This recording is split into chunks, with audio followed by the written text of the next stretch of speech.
Yo, yo, yo, what is up, my fallopian tubers? Cesario from the barrio coming back at you with another video for your butt. And today, making a video response for Dkahn, if anybody can, Dkahn can, you know, and he wants to know, like, show a card, talk about a card or something specific that just kind of give you that kick in the ass, for collecting. Don't kick me in the ass, friend. Sorry.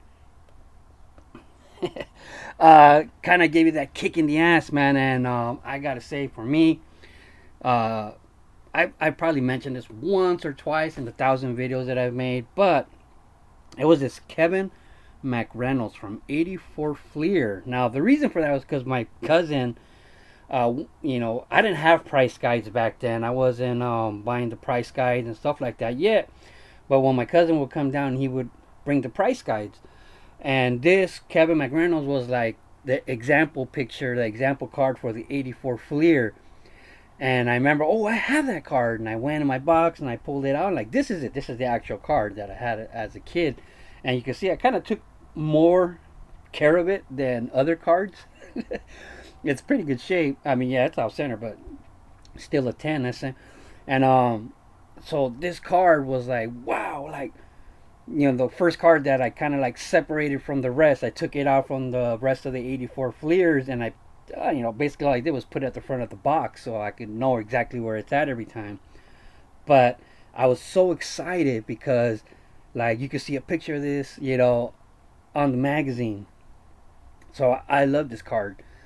So that's kind of what sparked me into, like, collecting certain cards. After that, I started. That's why I wanted the 86 Mantle, because I would see that more than any other card from Mickey Mantle on, in magazines. So that's this Kevin McReynolds, like, and this is the actual card.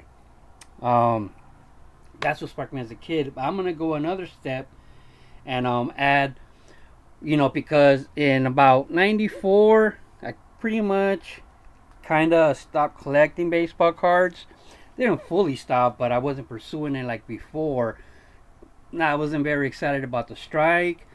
I was definitely not excited about the steroids. So I kind of took, I wouldn't say a break because I still bought cards, but I wasn't going to shop. And man, it just seems like in '94, anyways, card shops disappeared off the face of the earth for some reason. You know, baseball cards back then, I would buy them at liquor stores. That's how when I was a kid, I have, in my boxes that I had when I was a kid, there's like you'll have pockets of some 78s, some 81s, because back then, they weren't distributed like they were today.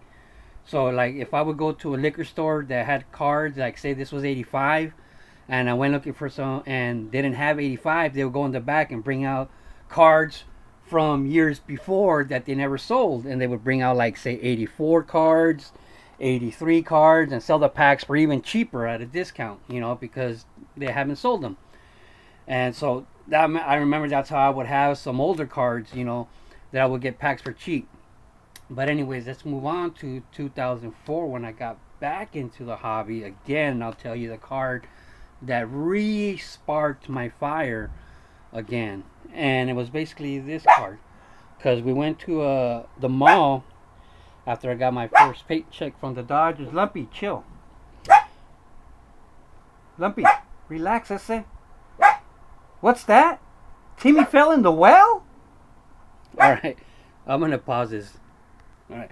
So, anyways, yeah. So I went to a kiosk and they had this for $5, and I remember being as dumb enough to ask, like, is it just for the frame or the card too? The guy says, yeah, it's the whole thing, $5. And he had a bunch of them, but right away, I obviously recognized the Roger Clemens Topps rookie card. Yeah. I don't want to talk about that. So I recognized the Topps rookie card, and I was like, whoa, $5. And I remember, like, in my head, like, I don't know, just instinct, like, what? That's like, it's like $80. Gotta be like $100 card, and got all excited, and then picked all these other ones out. But the Roger Clemens was the first one that caught my eye, and they were $5 each. He had a bunch of them for $5 each. So I ended up getting this Derek Jeter for $5, the Alex Rodriguez for $5, and this was in 2004 in April. And I got this Albert Pujols for $5. All right, and so this was like $20, right? And then I saw these cards, and I just asked like, how much were these little frames? And to me, one of the kind of moronic thing is that I was just thinking, wow, these little frames, like, these are badass. I thought they were worth more than $5 by themselves, but I also picked this up for $5, this up for $5, and then he was selling this one for 10. You know, so I've shown these before, but I told him, I'll give you 5, and so he ended up like giving it to me for 5, but then convinced me. He's for $5. I'll throw in these other packs. I remember he threw a couple of basketball packs in, some baseball packs, and I remember the basketball pack. He was like, "Yeah, you could pull that Meta World Peace off," but that was his name back then. I'm trying to remember what his name was when he got drafted. But I ended up like years later or something. I remember being live on YouTube, and someone said, open it, and yeah, sure enough, I did pull his rookie card in there. But yeah, and the trippy thing is, so I ended up spending like $40, and my wife thought I was insane. She thought I was cuckoo for buying all these cards for $40. But that's the story, and I'm sticking to it. See. So there you go, Dkahn. Hope oh no, I knocked over Pete, Whistling Pete. All right, so this Kevin McReynolds, man, I remember was the first card I really got excited about. All my other cards were just cards I would buy, and I was just be happy with. But this was the one that was like, really, oh look, it's in a magazine. Like, felt special, like it was a movie star. But there you go, man. Another video is a little boring, but love the hobby, people. Just keep collecting baseball cards forever, I say. Ciao. Fly, pelican. Fly, pelican. Fly, pelican. Man, I've always loved that Willie Ansley. Hey, it's Ernie McCracken. You better eat your Wheaties.